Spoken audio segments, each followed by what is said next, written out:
नमस्कार, जी न्यूज पर बिलासपुर और प्रदेश भर की तमाम ताजा तरीन खबरों के साथ इस वक्त मैं हूं प्रेरणा। खबरों की ओर बढ़ने से पहले आइए नजर डालते हैं आज की हेडलाइंस पर। बस्तर में आदिवासियों ने दोहराया पत्थलगड़ी, ग्राम सभा की मंजूरी बिना अब नहीं होगी कोई सरकारी या निजी फैसला। शमशान में वैदिक अनुष्ठान को ग्रामीणों ने समझा तांत्रिक क्रिया, पुलिस बोली पूजा थी अंधविश्वास नहीं।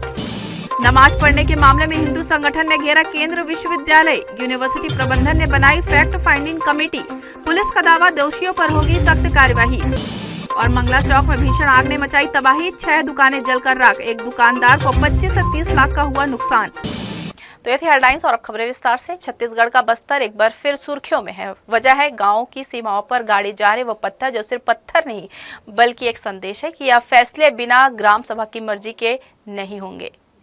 दरभा, तोकापाला और बसातनार जैसे इलाकों में ग्राम सभा के अधिकार अब पत्थर पर खुद सामने आ रहे हैं। ये वही पत्थर गड़ी है जिसकी शुरुआत कुछ साल पहले झारखंड और सरगुजा में हुई थी। गांव की सीमा पर गाड़े गए पत्थर में साफ लिखा गया है कि ग्राम सभा ही सर्वोच्च है, बिना उसकी मंजूरी कोई योजना या दखल स्वीकार नहीं है। इस ग्रामीणों का कहना है कि वे अब पेसा कानून के तहत अपने अधिकारों को लागू कर रहे हैं।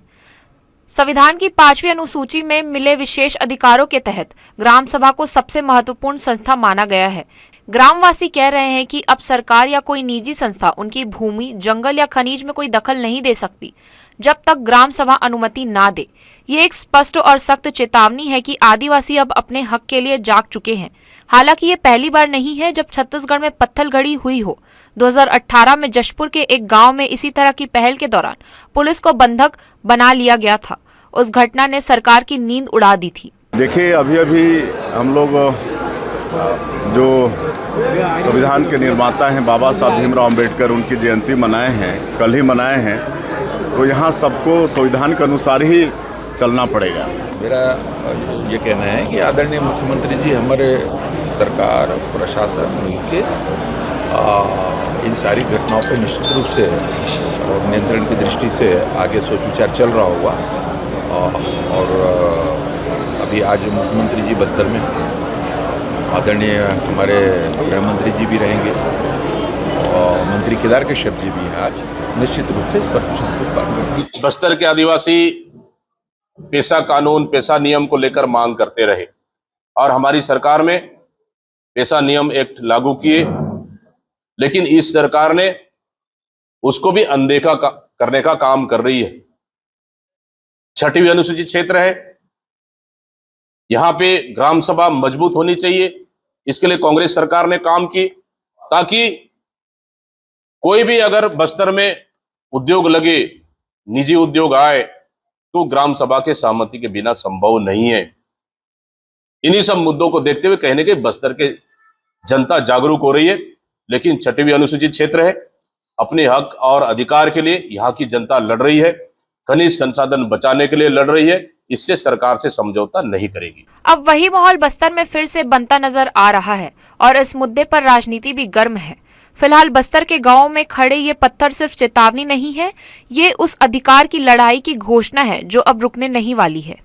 जी न्यूज के लिए कैमरामैन गोपाल मौर्य के साथ मोहम्मद नासिर की रिपोर्ट। जिला कांग्रेस कमेटी ने बुधवार को मुख्य पोस्ट ऑफिस के सामने धरना प्रदर्शन कर केंद्र की मोदी सरकार की तानाशाही और ईडी की चार्जशीट में पूर्व राष्ट्रीय अध्यक्षा श्रीमती सोनिया गांधी, लोकसभा में नेता प्रतिपक्ष राहुल गांधी सहित अन्य कांग्रेस नेताओं के नाम जोड़ने के विरोध में धरना प्रदर्शन का विरोध जताया। इस मौके पर कांग्रेस के कार्यकर्ताओं ने हाथों में बैनर पोस्टर लिए केंद्र सरकार के खिलाफ हल्ला बोलते हुए कहा कि मौजूदा समय में केंद्र सरकार केवल कांग्रेस के नेताओं को परेशान करने की कोशिश कर रही है, क्योंकि उन्हें भी मालूम है कि वास्तविक स्थिति कुछ और है। जिस तरह से लगातार कांग्रेस नेताओं को विभिन्न मामलों में फंसने की साजिश हो रही है, उसमें वे सफल नहीं होंगे। ये सभी मामले केवल कांग्रेस नेताओं को परेशान करने के लिए इस तरह के मामले बनाकर एजेंसियों का इस्तेमाल केंद्र सरकार कर रही है। मोदी और अमित शाह के नेतृत्व में तब से ये डबल इंजन चिल्लाते हैं, लेकिन ये लोग विपक्ष को रौंदने का काम कर रहे हैं। ईडी जैसी संस्थाओं को आगे करके कोई भी हिंदुस्तान का ऐसा बड़ा नेता नहीं है जिसको वो लोग जेल भेजने की और उनके ऊपर कोई एफआईआर करने की तैयारी न कर रहे हैं। वो लोग सबसे बड़ा काम कर रहे हैं। उन्होंने न ममता बनर्जी को छोड़ा, न उद्धव ठाकरे को छोड़ा, न अरविंद केजरीवाल को छोड़ा, न हेमंत सोरेन को छोड़ा। और आज ये स्थिति है कि सोनिया जी और राहुल जी पे भी चार्जशीट उन लोगों ने दाखिल कर दिया। इस चार्जशीट के विरोध में हम सब कांग्रेस के लोग पूरे यहीं केवल बिलासपुर में नहीं बल्कि पूरे छत्तीसगढ़ के हर एक जिला मुख्यालय में, शासकीय कार्यालयों के सामने में धरना प्रदर्शन कर उसका विरोध कर रहे हैं। और भारतीय जनता पार्टी की जो तानाशाही है और ईडी को आगे करके विपक्ष को दमन करने की जो रणनीति है उसका हम सब विरोध करते हैं। मोदी सरकार ने कांग्रेस के नेता और इस देश के नेता राहुल गांधी जी पर, सोनिया गांधी जी पर मनी लॉन्ड्रिंग का केस दर्ज किया है। एक पैसे का हस्तांतरण नहीं हुआ, प्रॉपर्टी का हस्तांतरण नहीं हुआ, कोई पैसे का लेन देन नहीं हुआ, तो ईडी किस तरीके से मनी लॉन्ड्रिंग कर रही है, मनी लॉन्ड्रिंग का केस दर्ज कर रही है।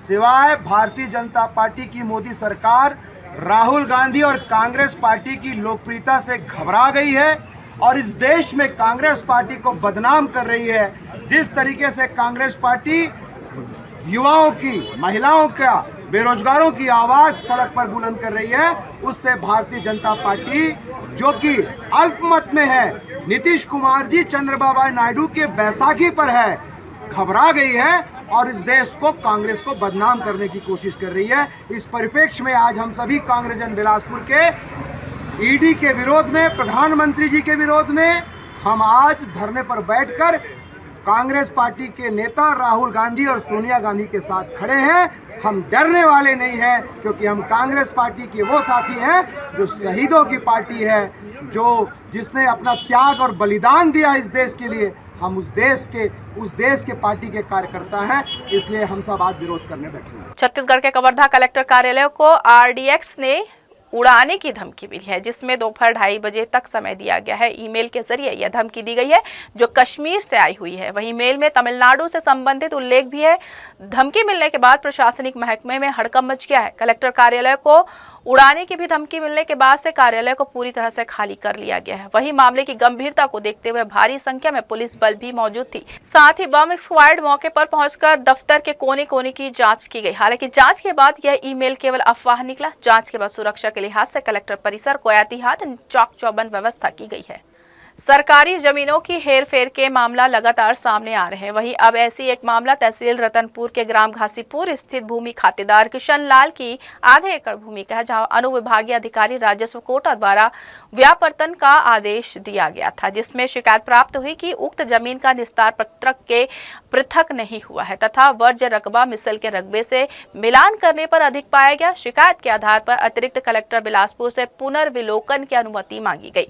पुनर्विलोकन की अनुमति पश्चात पक्षकार को नोटिस जारी कर जवाब मांगा गया, जिसमें उनके द्वारा सेना में सेवा के रूप में भूतपूर्व सैनिक को प्राप्त भूमि होना पाया गया, जिस पर प्रश्नाधीन भूमि राजस्व अभिलेख निस्तार पत्रक में बड़े झाड़ का जंगल मध्य से दर्ज होना तथा निस्तार पत्रक के पृथक नहीं होने एवं रकबा मिसल से अतिरिक्त होने के फलस्वरूप व्यापर्तन आदेश के डायवर्सन को निरस्त करते हुए निर्माण कार्यों में रोक लगा दिया गया है।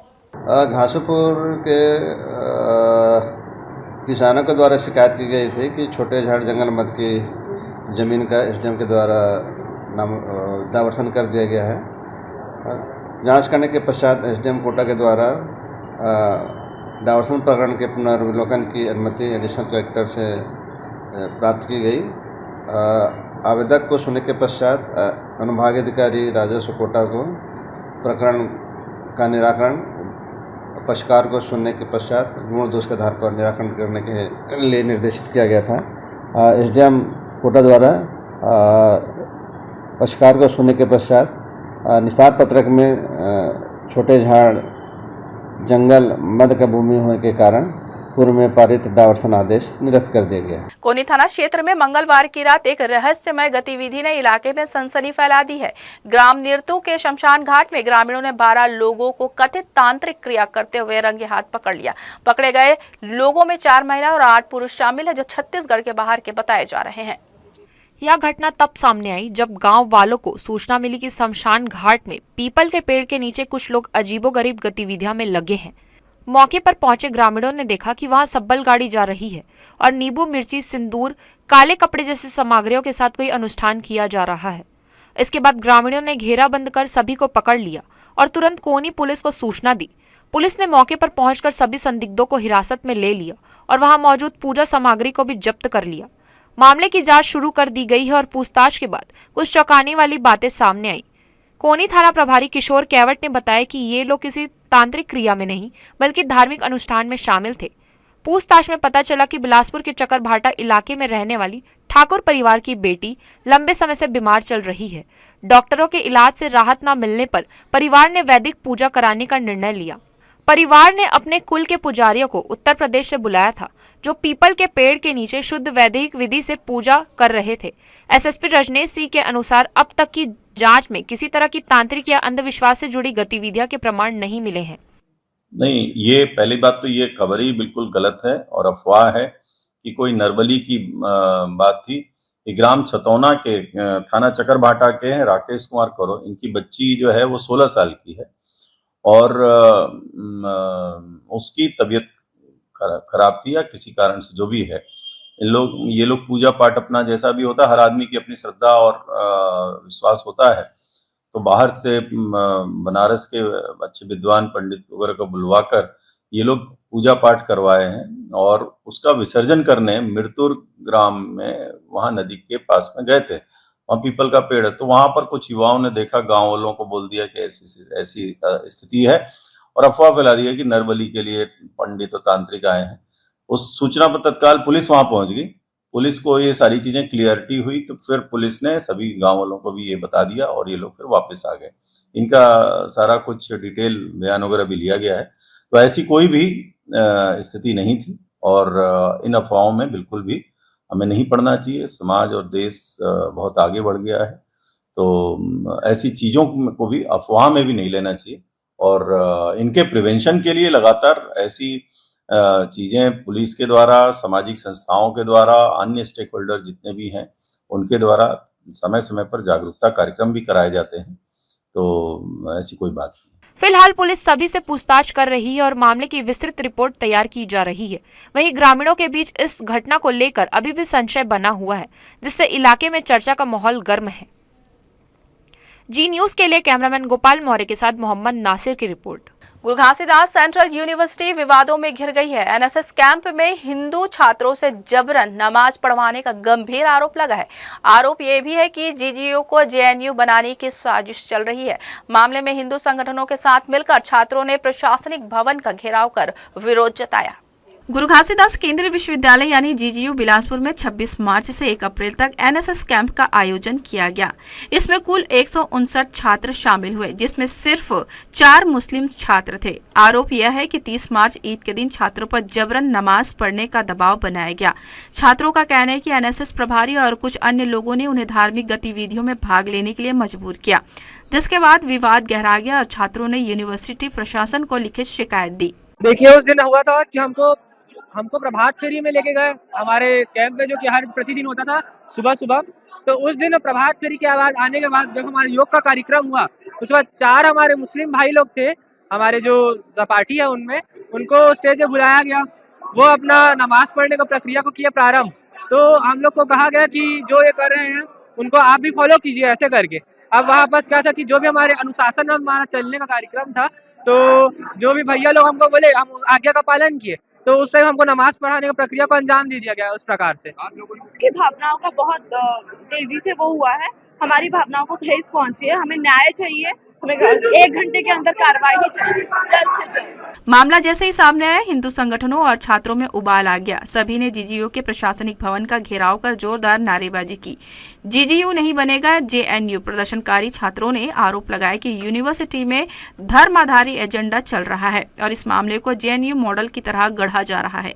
यहाँ पे का प्रदर्शन का एक बहुत बड़ा रीजन है कि हम जीजीयू को जेएनयू नहीं बनाना चाहते। अभी हम जेएनयू की हालत देखते हैं, दिल्ली यूनिवर्सिटी की हालत देखते हैं। किस हालत पे, मैं आपको इस परिसर के बारे में बताना चाहूंगी। इस परिसर के अंदर यदि हमें सरस्वती पूजा करनी है, गणेश जी की पूजा करनी है, तो हमें प्रशासन से यहाँ पे अनुमति लेनी पड़ती है और अनुमति लेने के पश्चात हमें अनुमति नहीं मिलती है और हम अपने आराध्यों को यहाँ पर पूज नहीं सकते।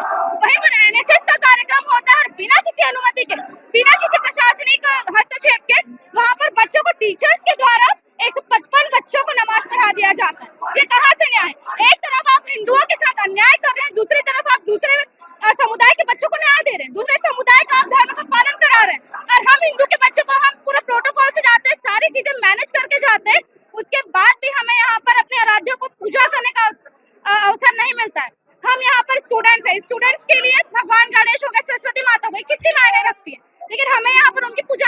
जाती है।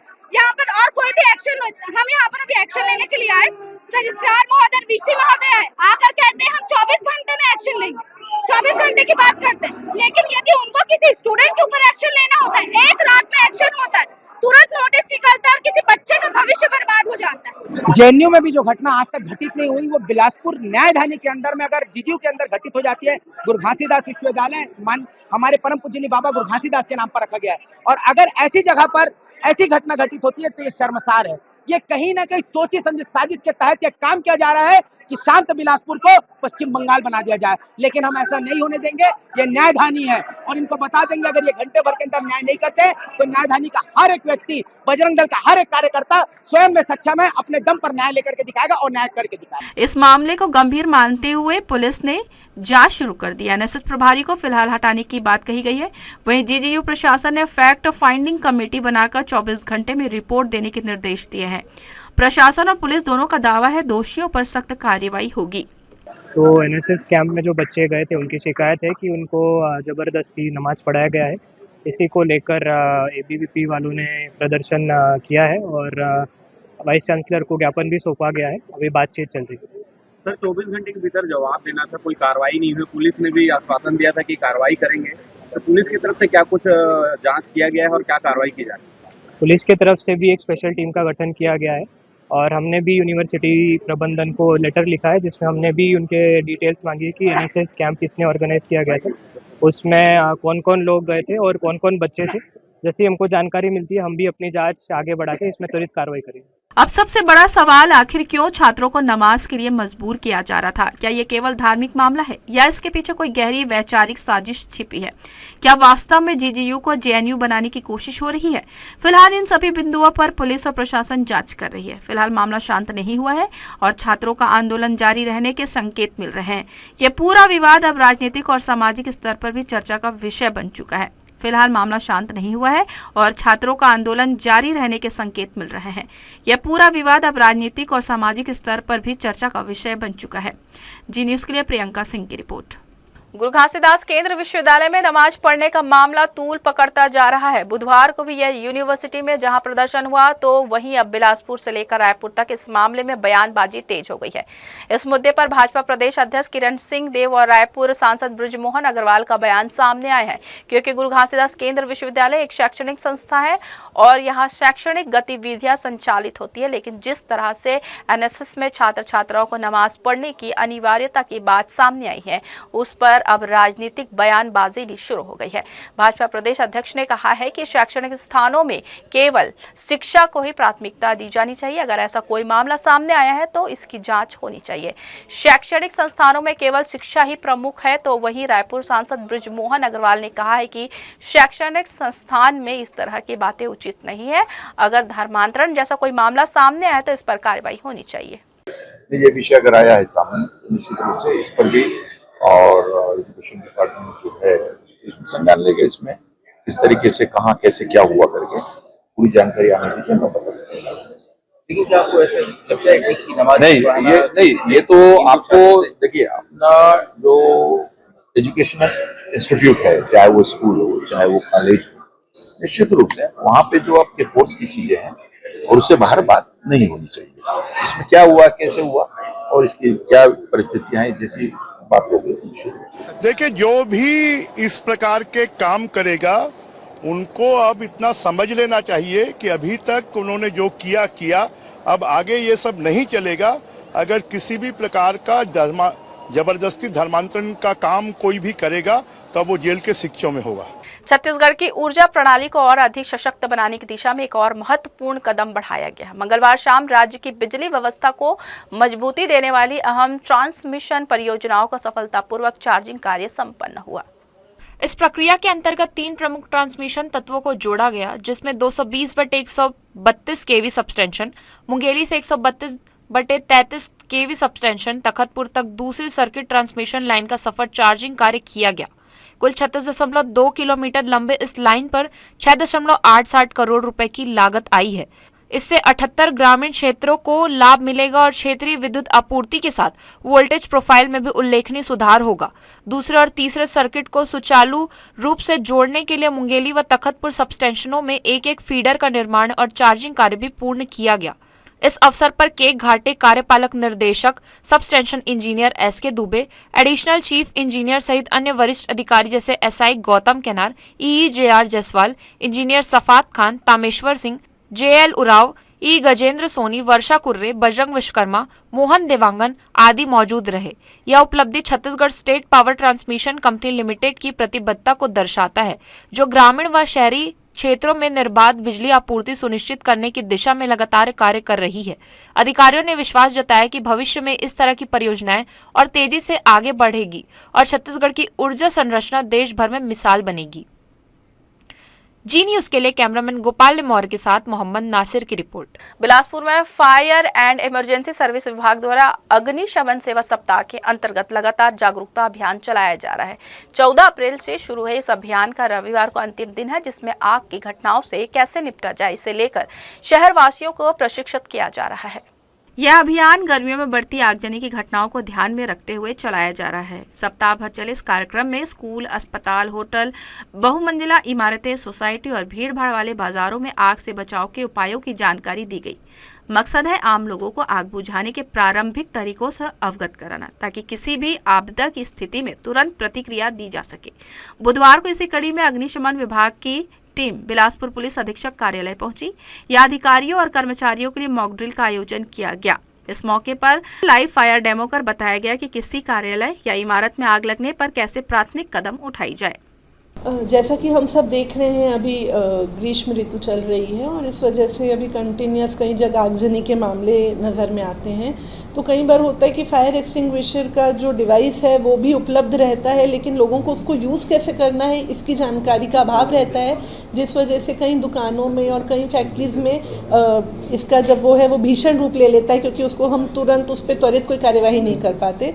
इसलिए आज यहाँ पर नगर सेना की टीम ने, SDRF की पूरी टीम ने यहाँ पर मॉक ड्रिल करके दिखाई SP ऑफिस में, और सभी को जिसमें जागरूक किया गया कि किस तरीके से इस इंस्ट्रूमेंट का यूज़ करना है और आग कहीं लग जाए तो तुरंत आगे आकर कैसे इसको रोकना है। अधिकारियों ने आग बुझाने के उपकरणों का सही इस्तेमाल, सुरक्षित बाहर निकलने के रास्ते और पैनिक से बचने के तरीके बताए। कर्मचारियों ने भी इस लाइव ट्रेनिंग में हिस्सा लिया और कई सवालों के जवाब भी लिए। देखिए, हमारा तो पहला एक ये अनुरोध रहता है सबसे कि आप घर में भी कम से कम एक फायर एक्सटिंग्विशर रखिए, क्योंकि हम एडवांस समय अब जैसे जैसे प्रगति कर रहे हैं, बिल्डिंग्स की हाइट बढ़ती जा रही है, मॉल्स बढ़ते जा रहे हैं, तो हमारा ये सबसे अनुरोध रहता है कि कम से कम अपनी सुरक्षा के लिए एक फायर एक्सटिंग्विशर रखना चाहिए। और बाकी अगर ऐसा नहीं है तो उस कंडीशन में क्या, जैसे हमारे यहाँ कोई लकड़ी में आग लगी किसी प्रकार का, तो उसमें पानी का आप उपयोग कर सकते हैं। और मान लीजिए धुआं ज़्यादा है तो उस समय हम अगर हमारे पास क्योंकि मास्क नहीं रहते घरों में, तो अपन कोई भी रुमाल या कोई भी कपड़ा को गीला करके नाक में बांध सकते हैं। अगर हम किसी कमरे में है जहां धुआं प्रवेश कर रहा है, उसको हमको रोकना है तो दरवाज़ों को बंद करके नीचे हम गीला कपड़ा से बंद कर सकते हैं। तो ऐसे करके कुछ सेफ्टी मेजर्स है जो हम धुएं से बचाव कर सकते हैं। इसके सिवाय जैसे हमको अगर कहीं ऐसा होता है तो हम तुरंत फायर ब्रिगेड, पुलिस कंट्रोल, किसी भी आपातकालीन नंबर पर सूचना दे सकते हैं, हमको तुरंत सहायता मिल सकती है। नगर सेना विभाग के अधिकारियों ने साफ किया कि यह अभियान केवल एक सप्ताह तक सीमित नहीं रहेगा। गर्मी के पूरे मौसम इस तरह के ट्रेनिंग, मॉक ड्रिल और जन जागरूकता कार्यक्रम चलते रहेंगे। मकसद है कि किसी भी आकस्मिक आग की स्थिति में हर व्यक्ति आत्मनिर्भर और तैयार हो। जी न्यूज़ के लिए कैमरामैन गोपाल मौर्य के साथ मोहम्मद नासिर की report. Bilaspur police, UNICEF India और CSJ संगठन के संयुक्त प्रयास में गंभीर और संवेदनशील विषय पर 2 दिवसीय कार्यशाला आयोजित की गई। बिलासागुड़ी में हुई इस कार्यशाला में बच्चों की डायवर्जन प्रक्रिया को लेकर कई अहम पहलुओं पर चर्चा हुई, जिसमें पुलिस अधिकारियों, शिक्षकों और सामाजिक संस्थाओं ने भाग लिया। कार्यशाला का उद्देश्य बच्चों को अपराध और नशे जैसी काली राहों से बचाकर उन्हें मुख्य धारा से जोड़ना था। Bilaspur range IG doctor Sanjeev Shukla, SSP Rajneesh Singh और यूनिसेफ के राज्य प्रमुख अधिकारी इस कार्यक्रम में शामिल हुए। सभी ने इस बात पर जोर दिया कि डायवर्सन प्रक्रिया बच्चों को सुधार की दिशा में मोड़ने का एक प्रभावी माध्यम है। IG डॉक्टर शुक्ला ने निर्देश जारी करते हुए कहा कि अब हर 3 महीने में SP मीटिंग के जरिए डायवर्सन कार्यक्रम की समीक्षा की जाएगी। वहीं हर 6 महीने में IG स्तर पर इसकी व्यापक समीक्षा होगी। यह निर्णय दर्शाता है कि पुलिस अब इस पहल को सिर्फ कागजी काम नहीं बल्कि जमीनी हकीकत में तब्दील करने के लिए प्रतिबद्ध है। कार्यशाला के दौरान किशोर न्याय अधिनियम के प्रावधानों को समझाया गया और यूनिसेफ की टीम ने केस स्टडी आधारित लर्निंग के जरिए प्रतिभागियों को बच्चों के मनोविज्ञान, उनकी जरूरतों और उनके प्रति सहानुभूतिपूर्ण रवैये को अपनाने की जानकारी दी। एसएसपी रजनीश सिंह ने बताया कि पहले इस तरह के डायवर्सन मामले में बच्चों की संख्या 15-20 हुआ करती थी, लेकिन अब यह आंकड़ा 170 के पार पहुंच गया है। उन्होंने बताया कि मोबाइल, घर के माहौल और नशे जैसे कारणों से बच्चे बहक जाते हैं। ऐसे में पुलिस की भूमिका सिर्फ सजा देने की ही नहीं बल्कि सुधारने की भी है। यूनिसेफ छत्तीसगढ़ राज्य के बाल अधिकारों, स्वास्थ्य, शिक्षा और संरक्षण को लेकर सक्रिय रूप से काम कर रहा है। संगठन बाल विवाह, बाल श्रम और बाल तस्करी जैसे मामलों को रोकने के लिए सरकार, समाज और न्यायिक तंत्र के साथ मिलकर कार्य करता है। बिलासपुर जिले में यूनिसेफ के द्वारा है ना कन्वर्जेंस प्रोग्राम चलाया जा रहा है। जो हमारे CCL जो विधि से संघर्षरत बच्चे हैं उनको कैसे मुख्य धारा में लाया जाए, उसके लिए पूरे साल भर का एक प्रोग्राम चेकआउट किया जाता है और उस प्रोग्राम का क्या आउटकम है उसको डिस्कस करते हैं आगे। अब हम डिसाइड किया है हमारे पुलिस महानिरीक्षक महोदय ने कि हर 3 महीने में ये मीटिंग हो और हर 3 महीने में मीटिंग SP लेंगे और 6 महीने में IG साहब करेंगे, तो उससे और ज़्यादा फास्ट होगा। ऐसे बच्चे लगभग अभी हमारे पास जो शुरुआती दौर में बहुत कम थे, 15-20 थे, आज 170 से अबव हैं।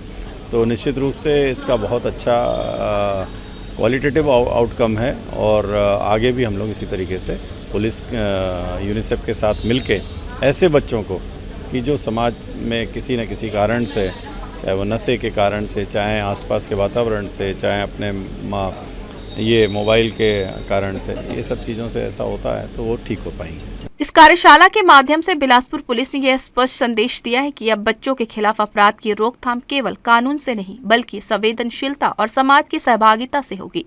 डायवर्सन प्रक्रिया को सामाजिक सुरक्षा की मुख्य धारा से जोड़कर बच्चों के बेहतर भविष्य के लिए एक ठोस कदम उठाया गया है। जे न्यूज के लिए कैमरामैन गोपाल मौर्य के साथ मोहम्मद नासिर की रिपोर्ट। बुलेटिन में खबरें अभी और भी है, वक्त हो चला एक छोटे से ब्रेक का। हम लौटेंगे जल्द ही इस छोटे से ब्रेक के बाद।